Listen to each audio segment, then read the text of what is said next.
World Watchers International originates at KLRB, Carmel, California. Here's Mae.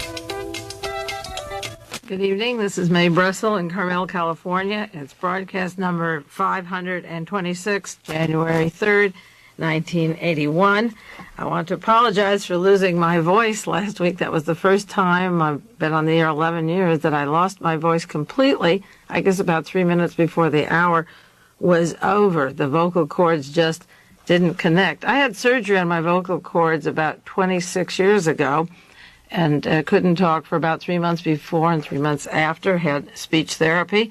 And 2 years or 3 years before that, I had the first surgery on the vocal cords. So with that past history long behind me and using my voice constantly, I suddenly flashed, is it going to happen again? It was just, I think, from being tired and on the verge of the flu after the Christmas and Thanksgiving holidays. Things get hectic around here just like they do in your homes. And it went away right afterwards, but the vocal cords just didn't connect. And it does happen sometimes, I suppose. One other item before we get into the news. A message went out for people who subscribe to these tape cassettes about a change in price.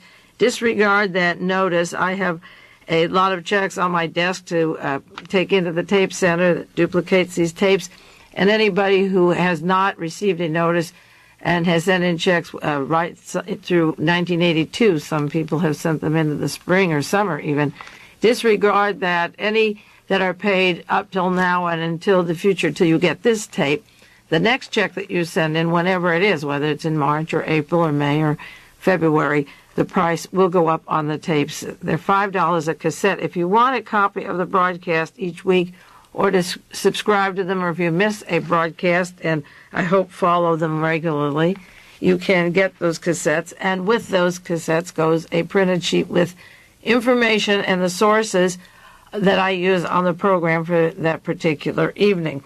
I'm still indexing the broadcast last week, the series from 1981, the top stories of 1981, and when I get that completed, I'll mail that out to the regular subscribers to the program.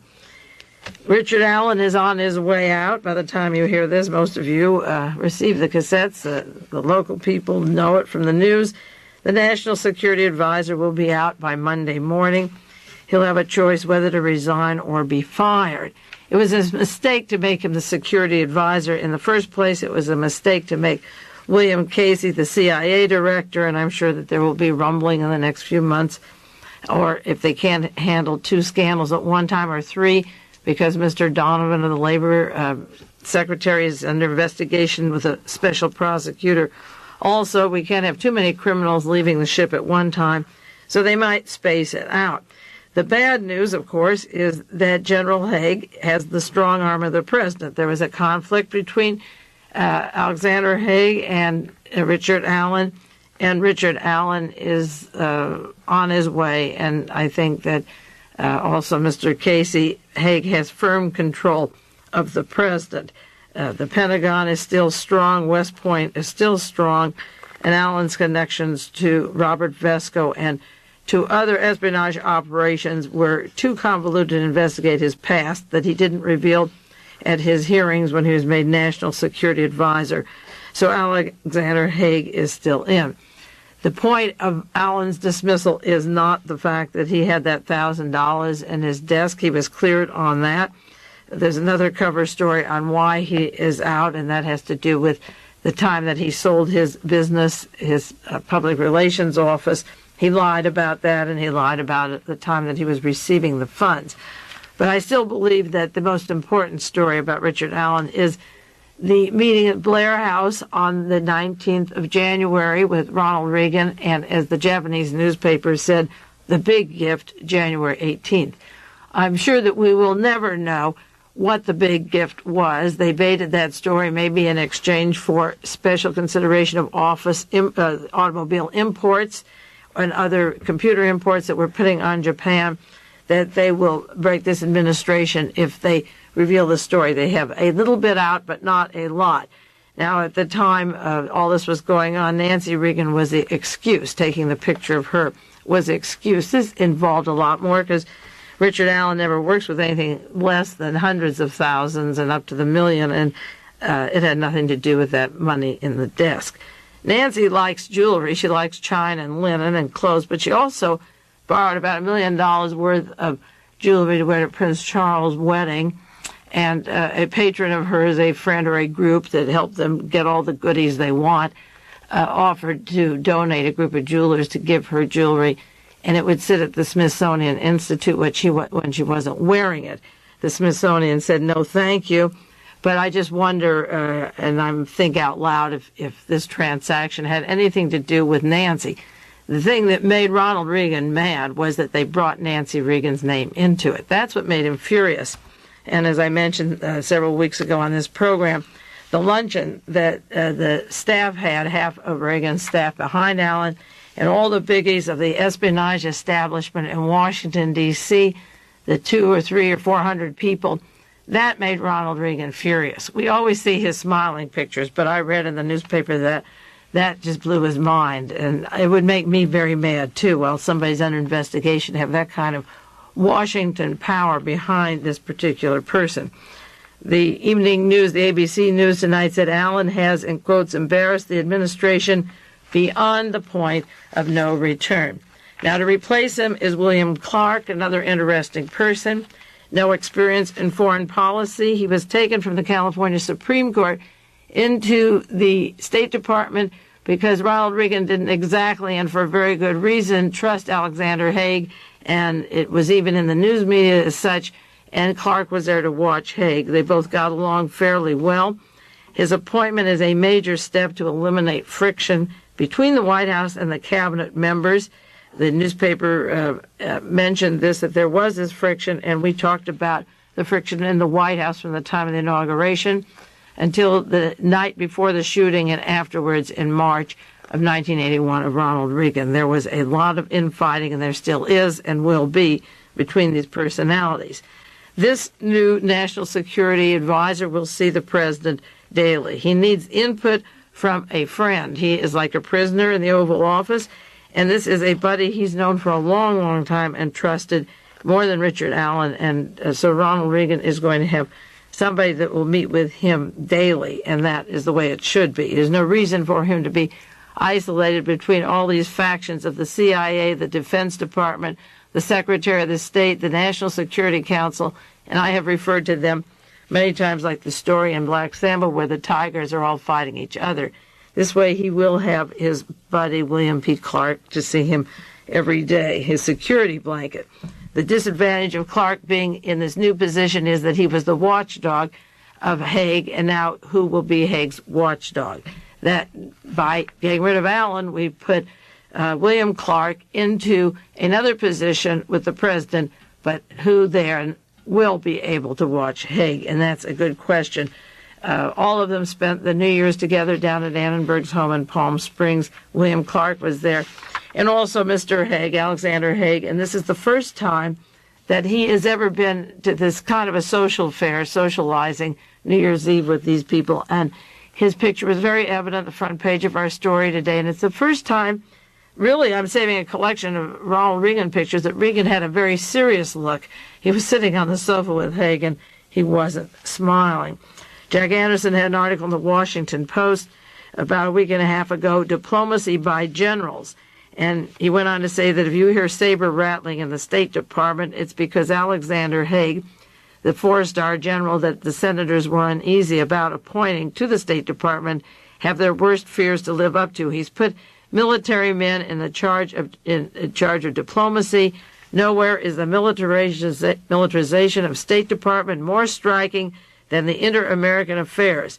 From the Pentagon, he's brought generals in who want to put a naval blockade around Fidel Castro, who want military action in Latin America, and he's turned retired military, Robert McFarlane, a retired military colonel, General Vernon Walters, who was the deputy director of the CIA, Lieutenant General Gordon Sumner. They're putting them all, these ultra-conservative, into the Central America desk, and the Pentagon has moved in where the State Department had a range of voices, and they've moved them out. So in a way, it's kind of cute to get Mr. Clark out of the way and let the generals and the admirals run Central America. it's really sad. William Clark was chief of staff when Reagan was governor in California. He was the one who recruited Edwin Meese, who now is in charge of the White House staff. He's always been close to Caspar Weinberger out here, and he recruited Michael Deaver, who's deputy chief of staff and leaving after 1982. So he's very comfortable with the staff, and now the president will have William Clark next to him, and then off of that, Secretary of State Haig, Secretary of Defense Weinberger, and CIA Director William Casey. So William P. Clark is a man who came from San Luis Obispo in California. He didn't have a law degree and became a justice on the Supreme Court. He knows nothing about foreign affairs, and he'll be national security advisor. But those things don't scare me anymore because the experts are the worst fools that we can imagine. Having these experts running our country has been a disaster. And in all the scandals and stories around California or nationally, William Clark's name really has never been muddled or muddy, at least as much as a lot of other people, even when he was on the Supreme Court. Roland Evans and Robert Novak had an article last week, "Don't count out Al Haig yet. He survives his blunders." And there's that mean face with the jowls, and it says, all sorts of tactical blunders he can do. He creates nagging dilemmas for the president. He exasperates the cabinet, and it goes into how he can stop a story by Jack Anderson. He can call the president at Camp David. He's a survivor. He's mean, and he's a survivor, and he runs the show. He was putting down Dick Allen at the Cancun conference in Mexico, and they were right. They said, don't count Haig out yet. Many people hoped that he would be forced to leave after the assassination attempt on Ronald Reagan, but it didn't work. And as I said, there's a front-page picture in the Monterey Herald of Ronald Reagan, very serious this time with Al Haig, where usually he's always happy and smiling. And the story of the replacement of Allen is one that should be finalized by next week. And also in the weeks to come, I'm going to continue on the Richard Allen links to the Beverly Hills Police, the Howard Hughes Organization, to Robert Vesco and the CIA. His criminal activities are thick. Reagan allegedly was going to offer him another job in the government. He'll be around. If a man like Richard Nixon can be a survivor, you can imagine that Richard Allen will be back. So within a few weeks, I'll continue that series that I'm going to put off one more week because of the affairs in Poland, and we'll get back to Richard Allen, I hope. Sometimes these events move so quickly we don't get to cover them like the way I would like to. I want to talk about the Polish situation. I briefly mentioned it 2 weeks ago. I mentioned the crisis would be similar to the Iranian crisis, that we'd meet a stalemate, that America had reached its peak and was impotent, and that we are blackmailed by so many things that we've done that the Soviet Union can step in and stop the actions that we intended for in the moment. Now, in terms of blackmail, one of the blunders we do is that when we leave the embassy, such as in Vietnam or with the Pueblo, when the ship was captured by the Koreans, North Koreans, or when we have a embassy in Iran taken and the papers are left on the desk, we leave information that goes directly to the Soviet Union, and then they can take it and disseminate it around to other people to show the kind of actions we're doing. They're not just names of agents, but much of it has to be involved with political assassinations, government overthrows, with coups, with treacherous organizations like the Savak in Iran, or DINA, the secret police in Chile. And it's those documents that we leave around were so messy that the Soviet Union can hold those over us. And in this case, I believe that in the Polish affairs, that they already have papers that they took immediately out of Polish organizations, over 400 offices or setups, that the intent of the United States and the CIA to plan a coup in Poland and kick the Soviet influence, the Soviet bloc, out. And also in Iran, they're publishing there a series of books, 11 volumes, of the American affairs in Iran, and the names of our agents in the Middle East, in Asia, and also in Poland were received by the Iranians at the time the embassy was taken. And it involved the Warsaw Pact, the Warsaw countries, so the Soviet Union can get the names of who are particular agents and know who to look for or where to come in. So they wait till we create the crisis in Iran or in Poland. Then they move in, get the documents and papers, and we can't move. It's similar to the U-2 flights at the time of the planned peace meeting in Khrushchev and Eisenhower. And Eisenhower told the CIA not to fly the spy planes over the Soviet Union, and we did, and a plane was down. And, of course, our CIA and our president and American officials said it was a weather reconnaissance plane, and we made up all kinds of lies about what it was, and the Soviet Union sat quietly while we talked about our lies, and then they produced Gary Powers in a spy plane, and it puts you in a very humiliating position to guarantee people that you're not doing such things and then to be caught in the act. I mentioned a possible stalemate, as I say, over in Poland, and I'll give you the reasons why. Incidentally, there was an interesting article this week about Ronald Reagan being interviewed in Palm Springs on the Polish situation, and the Associated Press carried a story that apparently anticipating a question on Poland, Reagan had his answers typed in capital letters on an index card. And Larry Speaks, the White House press secretary, deputy press secretary, said Ronald Reagan had generally approved of the recommendations he made or submitted to the Special Situation Group. I spoke to a friend about that Special Situation Group, and they told me that it was quite common for this kind of a discussion to get together and decide on a way to treat another country or a crisis and then present the options to the president. But that isn't entirely true. The Washington Post had an article December 17th on the Special Situation Group. It's a group that George Bush chairs. He was director of the CIA at one time. He was the ambassador to China, and he's in charge of the Polish affair, which is practically the most important operation that the United States government can do. I think the Soviet Union knows that they'll either make us or break us at this point, because if our allies won't go along with us and they continue to buy oil and build an oil pipeline to Russia through all the European countries, it's going to be hard for us to encourage them to make war with Poland or the Soviet Union. So if George Bush had sat very quietly since the assassination attempt on Ronald Reagan, he ran for the primaries and didn't make it as president, and neither did Haig, who wanted to be president. But they're sitting there now running what is called the Special Situation Group. Now, they have debates, and they study the crisis, and then they present it to Ronald Reagan. Now, Reagan signed a directive called the Special Crisis Section. It was supposed to be a crisis section, and this is the crisis management team that caused the bitter fight between George Bush and Alexander Haig just the week prior to the assassination attempt on Ronald Reagan. March 24th, the decision was made for George Bush to head this group, and they changed it from the Management Crisis to the Special Situation Group.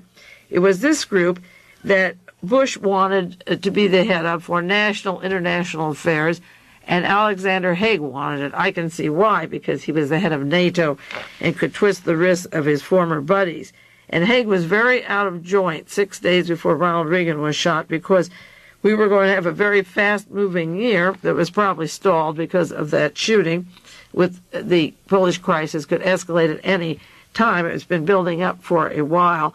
But the Special Situation Group was just formed this year. It is clearly intended to function on similar future fast-breaking global problems, the New York Times said. So that George Bush is on the team. He was from the CIA, Secretary of State Alexander Haig, Secretary of Defense Caspar Weinberger, James Baker, who ran George Bush's campaign and close to John Connally from Texas, Edwin Meese III, Michael Deaver, James Nance. He's the acting national security advisor until the new appointment goes.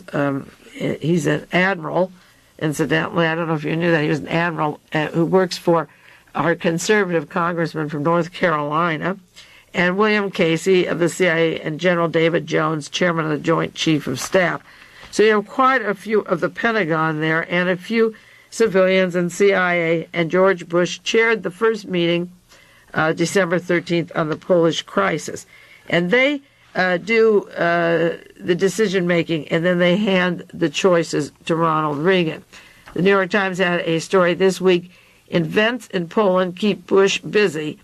Crisis management team was created, and this article says that they work 100 yards away from Ronald Reagan while Reagan is upstairs relaxing in his residence.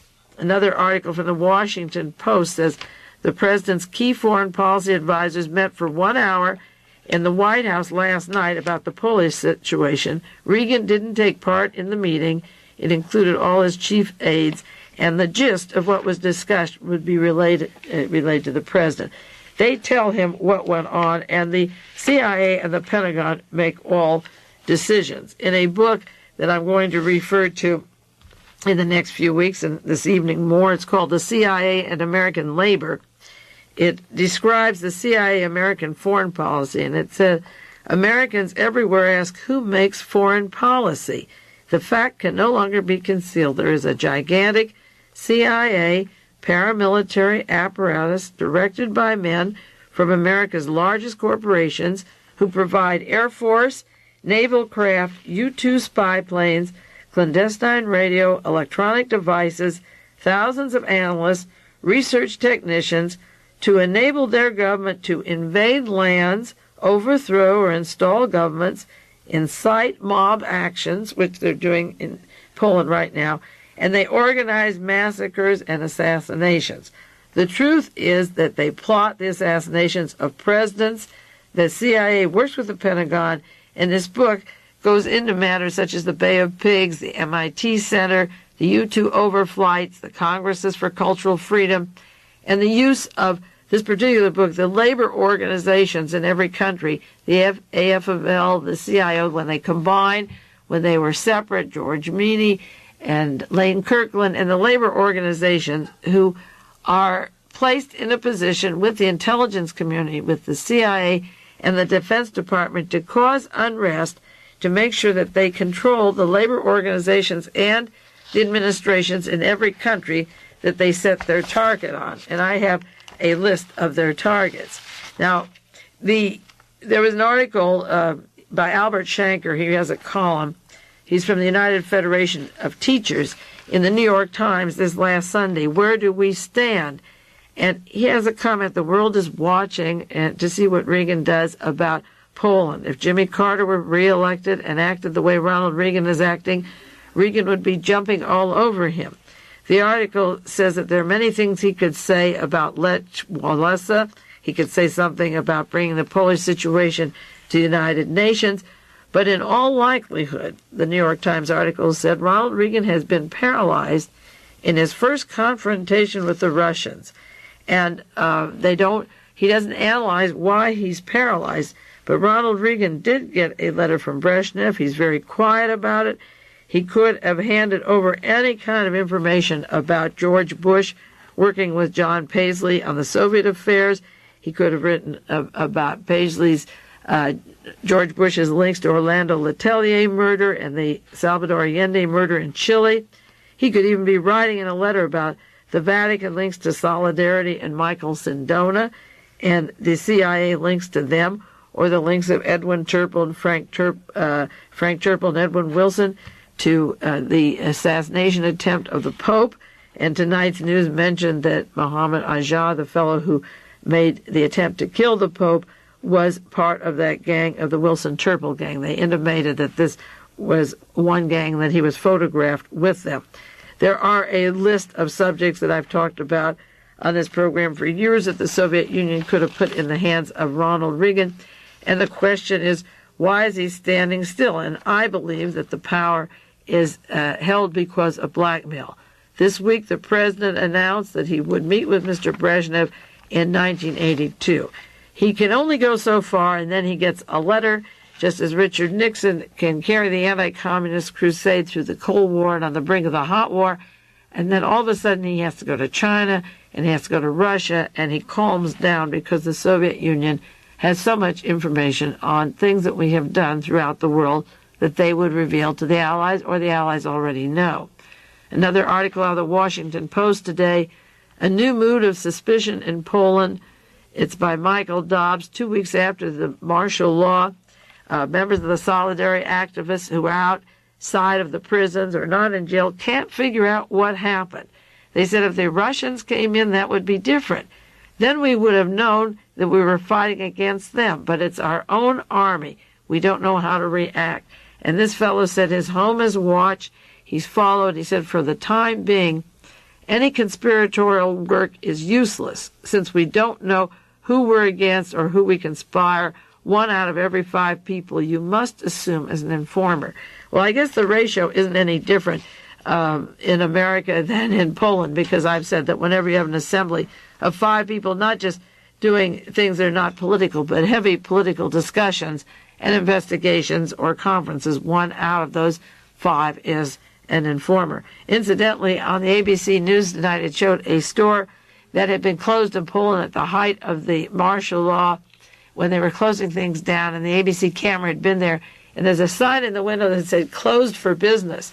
And somebody in the past week had called them on it, and evidently the American CIA over there don't even speak Polish, because in the Polish windows there was this English sign that somebody picked up on the news, and I thought that was pretty funny. Well, what does the Soviet Union know? For one thing, an article in the New York Times, Serge Shaman wrote, this is December 26, over 400 well-organized units, these are espionage units linked to the CIA inside Poland, and many thousands around Poland. There's 400 centers set up by East European emigres, and this links into the Galen operation we'll talk about on the second half of this program this evening. These groups are controlled by the CIA. The CIA created a crisis. They call it the controlled crisis. This is from the New York Times. The CIA helped found and finance an organization called KOR in 1975. The KOR worked with Western intelligence services throughout the world, and the Soviet Union has the papers to prove this. And one of their hometowns, besides Gdansk, was Katowice, the hometown of Pope John Paul II. They're right back in home territory. It was made up of dissident Polish organizations working with Western intelligence since 1975, the KOR. Then in August 1980, now in that time slot, Jimmy Carter is running for president in the fall of 1980. Whether he's in, he went along and promoted the Polish Pope, and Mr. Brzezinski, with their tentacles in Poland, Brzezinski had handpicked the Pope and Henry Kissinger. And whether Jimmy Carter won or Ronald Reagan, the operations would be set in Poland to move ahead on this Cold War escalation that the United States seems to want so badly. By August 1980, Solidarity was formed, just, as I say, before the election of Jimmy Carter. Now, the Polish-Russian affairs were managed in the CIA by George Bush, working with John Paisley, who was murdered, and Mr. Pipes, who took Paisley's place. Those were teams A and B. And Walter Stessel and Richard Allen and William Casey, the team members that I keep referring to as just too many biggies in one office, shaking each other up, all in charge of Soviet and Russian affairs. Walter Stessel was ambassador to Russia and Poland and Germany. According to the New York Times article, Poland followed the U.S. citizens who came in to Poland. The CIA followed them, and evidently the Russians followed them also. And they visited and settled, and there were 10,000 Americans, evidently, who were residents in Poland in November 1981, getting ready for this crisis. You know, we talked about the missing millions of dollars in debt that has not, well, part of it was paid this evening. I understand that the Soviet Union, that's supposed to be so broke, paid a huge hunk of the interest of that debt this evening. But a lot of that money probably went, and this article intimates, brought these people into Poland to get ready for these uprisings that they thought would take place, but in fact were well under control. 10,000 American citizens there, and a lot of them were hostile to socialism. The article suggests they were agents of the CIA or U.S. intelligence getting ready for this big push.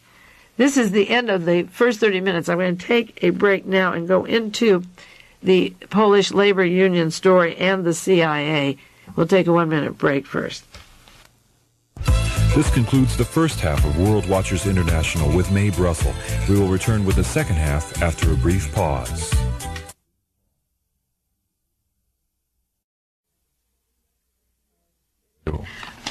Getting back to that New York Times story about the CIA in Poland and the Americans over there waiting for this unrest, the Soviet Union said that the anti-socialist forces had a network inside Poland and that from the beginning the United States administration oriented itself to counter-revolutionary process to put in the top leaders of Solidarity.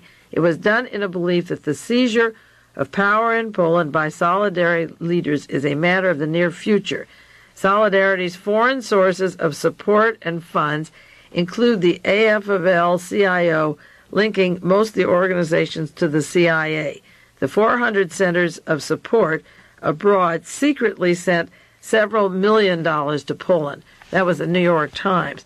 Another important story in the San Francisco Chronicle, and New York Times and other papers had it, was the secret papers lost in Iran haunt the United States. And these are the 11 volumes of documents that deal with the names of agents, and Newsweek referred to them this week. Thousands of pages of all intelligence reports of the defense attachés' offices in 1978 and 79, the identities of defense intelligence sources, records of plans of the Defense Intelligence Agency and CIA to steal Russian planes, the missiles and guns, and also more than a month of intelligence reports from the European Command, which monitors the Warsaw Pact developments. So these are being sold in Iran for a small amount. 3 writers went over there and brought 11 volumes to the United States, and their volumes were taken from them, and they've been arrested for bringing them to the country. You can buy them in Iran, but if you bring them in the United States, you're arrested. So that not only did the Iranian government were they able to capture documents to keep us from touching Khomeini or doing anything over there to overthrow that government because they had the goods on us, but then they published these books there and gave everything to the Soviet Union. This article says that at the time the Iranian embassy fell, our officials said nothing much was lost, but that everything was turned over to the Soviet Union, and they cleverly published it into books. Now, there was another article by Roland Evans and Robert Novak this week, Reagan's Paralysis on Poland. Why isn't he moving? The AFL-CIO President Lane Kirkland said he could scarcely believe Ronald Reagan's attitude about the Soviet Union. Why isn't he moving faster? And it's a diatribe against Poland and for solidarity by our labor head, Lane Kirkland, in the United States. And the answer, of course, for his anger is found in several books and one article that was sent to me this week. The sources I'm going to give you now, and then refer mostly to one excellent article and some pages from other books.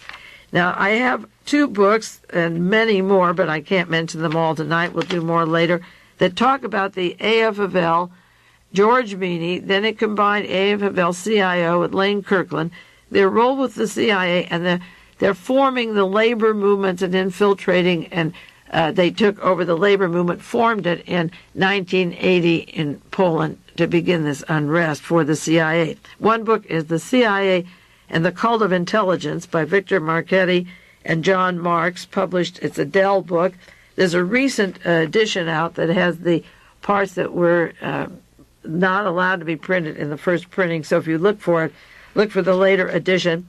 Then I have another excellent book that fills in names that are in this article that was sent to me. This is called The CIA and American Labor, The Subversion of AFL-CIO's Foreign Policy by George Morris. This came out in 1967, International Press.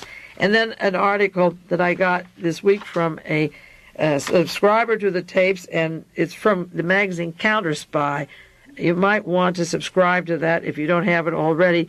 This is the February-April issue, 1981, the AFL-CIO Trojan Horse in the Polish unions by John Kelly.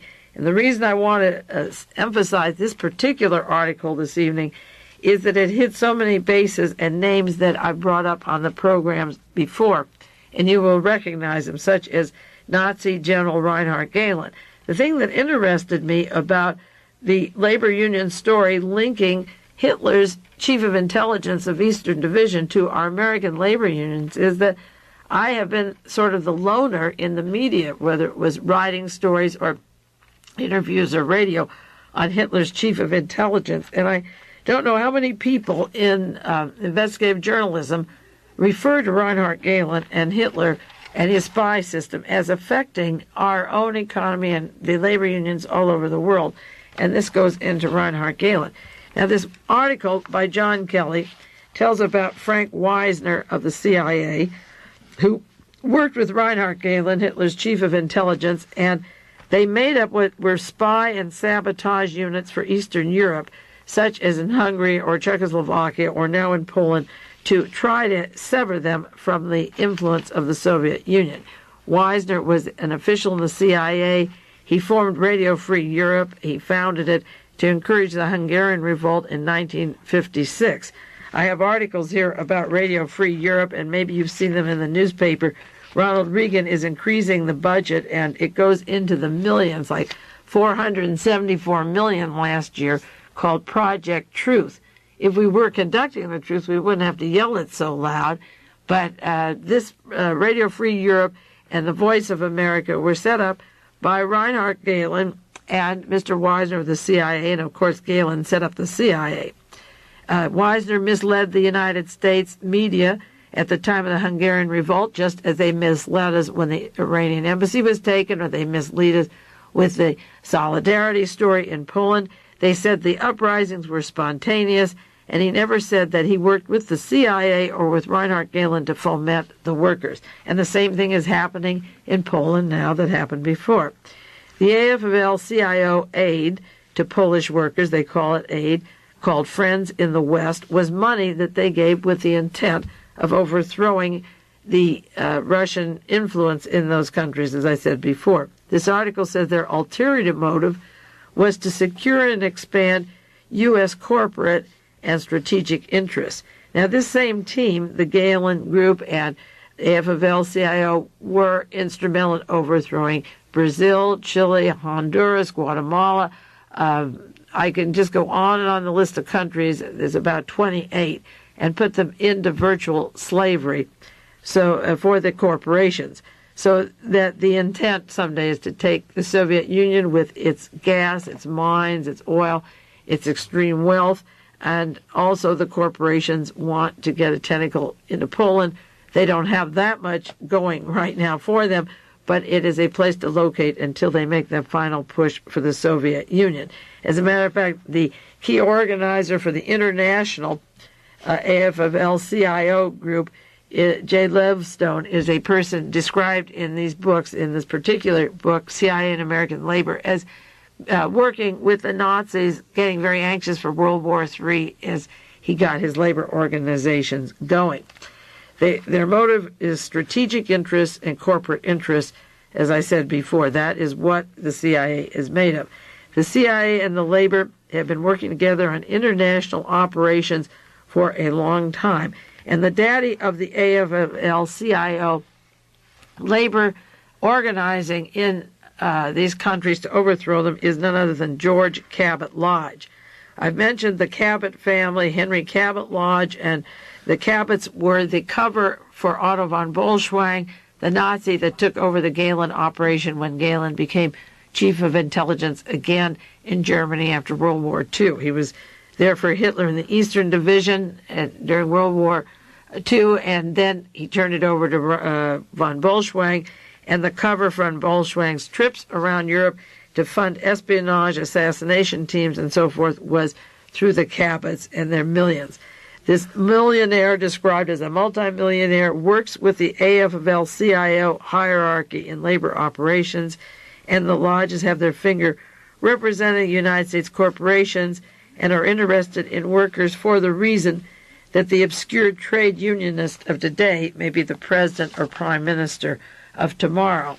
The article in Counterspy describes by December 1980, that was a year ago and a month, 140,000 was raised by the AFL-CIO for the Polish funds. The Solidarity was formed in just before the elections in 1980, and by the fall of 1980, and by December, we had sent 140,000 over for what they called printing matter, and the CIA sends printing presses. And then they used a man named Irving Brown, described in the book CIA and American Labor. I'll give you a profile on him, if not tonight, next week. And he set up the printing presses where $50,000 was spent and 12,000 copies of Polish newspapers were multi-copied for the trade unions to get the Solidarity started with this money. And there were people directly linked to Reinhard Gehlen and the World War II and the Nazis, who began publishing in 1980, December 80, getting the literature out in Polish to a group of organizers who would be stirring up and forming the Solidarity. The man behind the printing presses, the editor of Free Trade News, is Thomas Kahn. Who is Thomas Kahn? He's the editor of the AFL-CIO Free Trade Union News, and he's chairperson for a group called League for Industrial Democracy, LID. And on the board of that is Eugene Rostow. I received a letter, to get down to outlining the Rostow family, Eugene and Walter Rostow, and also Fritz Kramer. There's certain characters that I want to outline for the people that are interested in history and how America went down the drain. And I have the information. I just haven't done it because each week the news floods in. I'll have to do a biography for you soon on Eugene and Walter Rostow. They're so much a part of American history.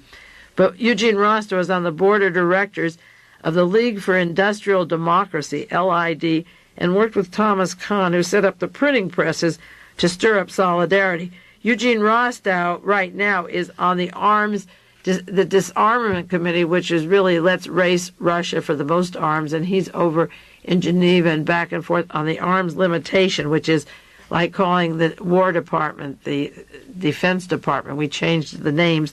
It's similar to the doublespeak of Orwell. But Rostow is on the disarming committee discussions with the Soviet Union. Now, we have George Cabot Lodge of the Cabot family, the lodges, with close links to Otto von Bolschwing, who took over Gehlen's operation, funding and working with the AFL-CIO. We have LID, the organization, the League for Industrial Democracy, with Thomas Kahn, who works closely on the same organizations with Gene Rostow from the Defense Department and Gehlen's Nazi organizations again, and Mr. Wisner from the CIA, working with Gehlen and Allen Dulles to set up the radio stations that are being escalated in power and money for Ronald Reagan to continue, because, as I've said many times, the Nazis and the Tsars have been behind Ronald Reagan since his Hollywood days, and now he's delivering what they want. The U.S. government and the CIA intervened in German labor movements and split them up. And this article in Counterspy describes George Meany with his CIA money starting in Germany with Irving Brown after the war. Thomas Braden refers to the payoffs that were going to the AFL, and that's in the book, The CIA and the Cult of Intelligence, and Victor Reuther, brother of Walter Reuther, from the union, the automobile union, was breaking stories in 1965-66 on the CIA in the international and national labor organizations.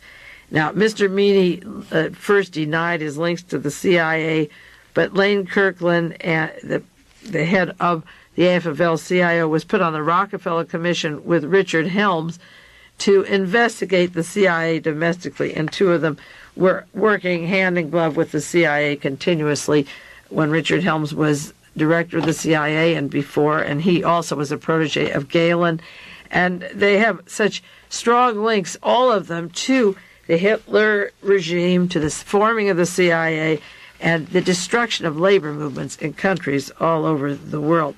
The CIA had stations in Poland, and they escalated it. They've been active in all of those countries since World War II was over. But Solidarity was formed in September.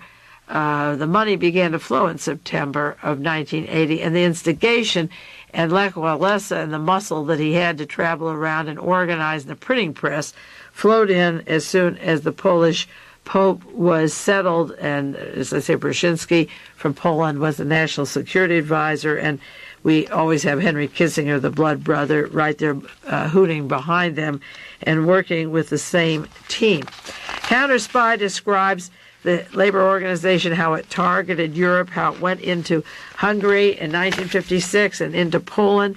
And Jay Lovestone is the man that they described. He describes in this article John Kelly as the head of the AFL International Affairs. Now that John Lovestone is one great character. He had an organization called ICFTU. It was heavily controlled by the CIA, and the purpose was to stir the unrest over in Poland and in Hungary at the time of the uprising.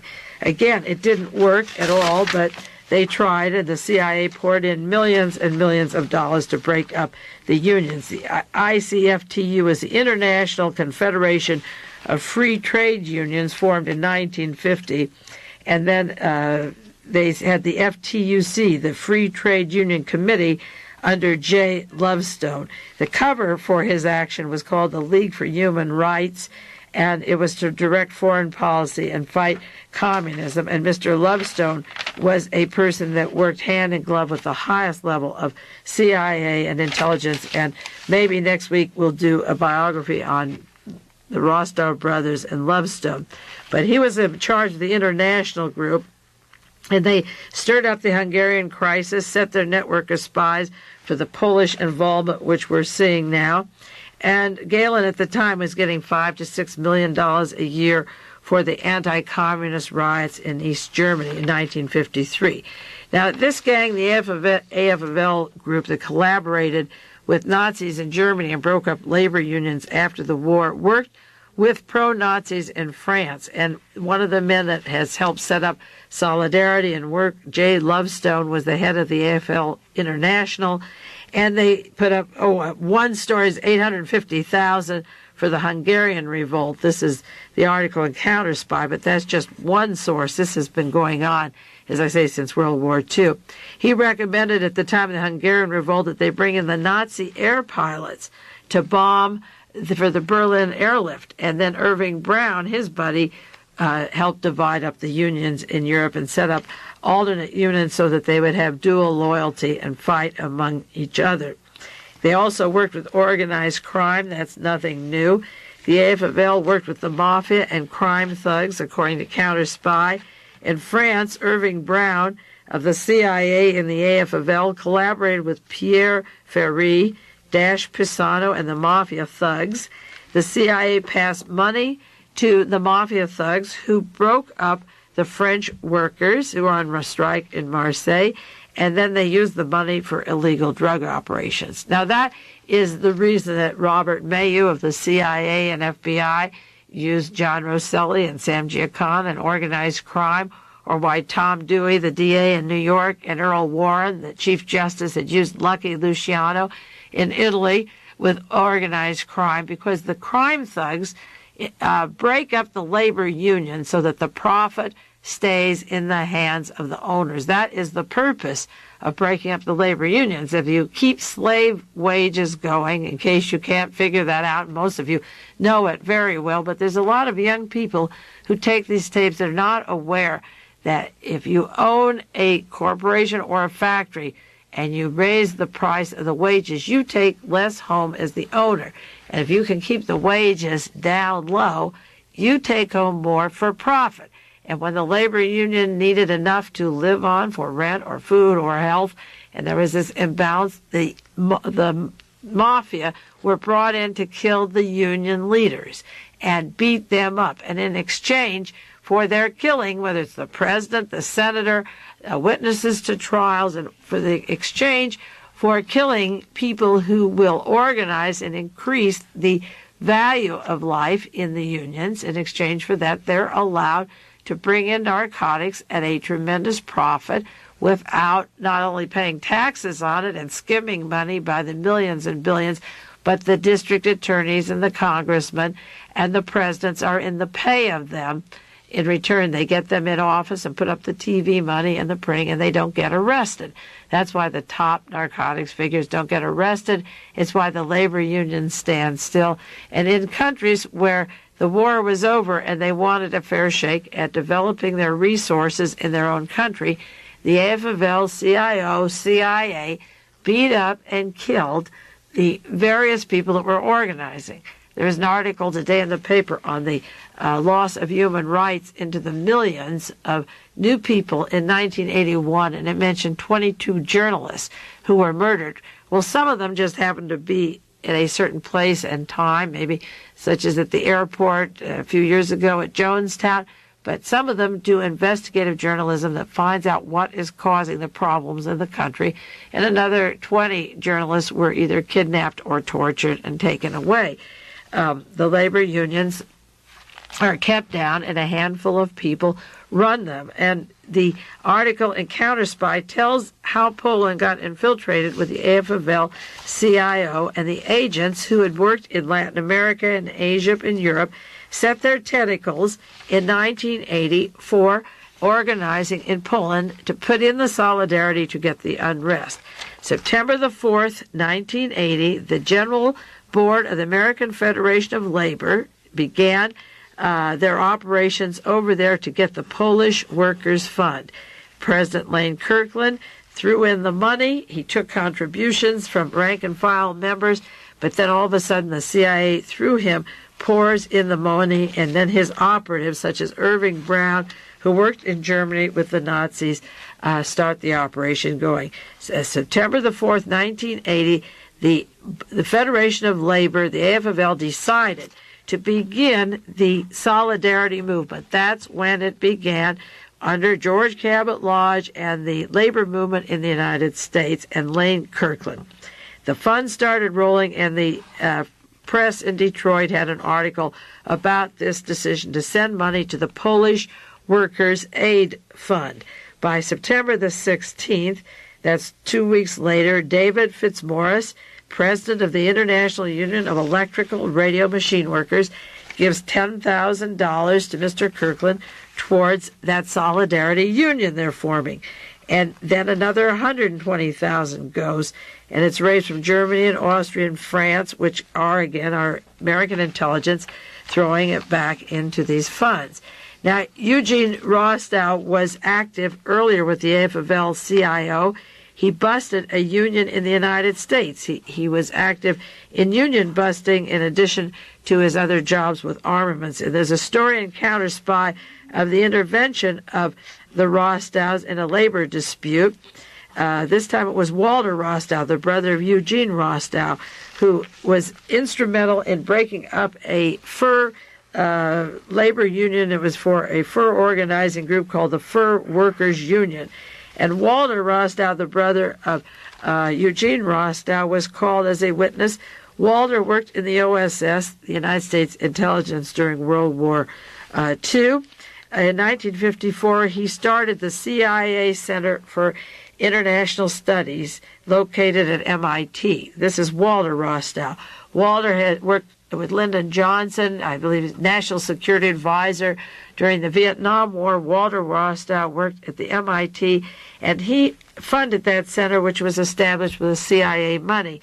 Now, Richard Allen went to Germany, to Munich, Germany, and went down to Atlanta, Georgia for a few months as a professor.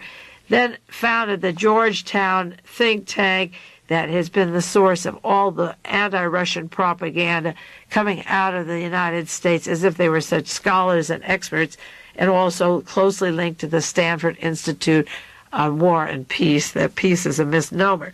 So somebody like Allen could fund an institution like the Georgetown Center for Strategic Studies, and Walter Rostow is the person who established, with the CIA money at MIT, the Center for International Studies. So the CIA branched out in its labor unions and set up different factions in different countries, and they also could fund think tanks that advise some poor schnook of a president. You get old Harry Truman from the Pendergrass machine, or a tired Eisenhower who just wants to go off with his mistress or play golf, or has to sit home with Mamie. And you get these various Richard Nixon flying off with Bebe Rebozo, and this group of presidents that I run down too often, the horrible idiots. But behind them is the power of these so-called experts, and every one of these experts has one thing in mind, and that's to invade the Soviet Union, so that these think tanks are set up in various cities and places like MIT or Stanford University or Georgetown University, and they're really just private cancers on each location of people who've been wallowing in mud and pouring billions of dollars of money and weapons into these institutions and telling us that's what we need. Hopefully, I hope our allies are not going to fall for all of this, but there'll be a lot of wrist bending when Chancellor Schmidt meets Ronald Reagan this week, trying to get them to go along with this. They don't seem to want that war very much, and it's easy to figure out why. Well, the counter-spy article on the AFL-CIO, it's called The Trojan Horse in Polish Unions, is a very important story because of the efforts of our intelligence community to undermine Poland as they did in other countries. Now, this article just briefly goes into the background of some of those characters, who they are. The book America, CIA and American Labor goes into J. Lovestone and his work with the most violent anti-communist group since 1929. This tells how he moved into the United Automobile Workers, how he wanted revenge against the communists. Allegedly, he belonged to the Communist Party in 1929, and they kicked him out. But they may have kicked him out because he was a spy. And he's devoted his entire life and through the labor unions to overthrow any chance for the people in Guatemala, Ecuador, Honduras, Dominican Republic, Chile, Brazil, any of them. These people have teamed together to overthrow any native population that wants to use their resources for their own sake. And they've turned the resources over to the American corporations. This Lovestone is a really funny name for him, misnomer, considering what he is doing. And as I say, this Lovestone is described in the book, The CIA and American Labor, of having an ear with the State Department. He worked with Secretary of State John Foster Dulles. He has strong links to the CIA, and he moved behind the scenes with the U.S. labor movement. He helped overthrow these countries, and this book describes several articles that were written about him a while back. Maybe we didn't notice his name at the time. One is in The Nation. It's called Lovestone Diplomacy in 1965 by Sidney Lenz, and another by Dan Kurtzman, Lovestone's Cold War. The AFL-CIO has its own CIA. This was in the New Republic in 1966. So Lovestone has been around a lot with Irving Brown and their mafia Nazi connections. And through the labor organizations and through Mr. Kirkland, they decided in September of 1980 that Poland needed a union, right?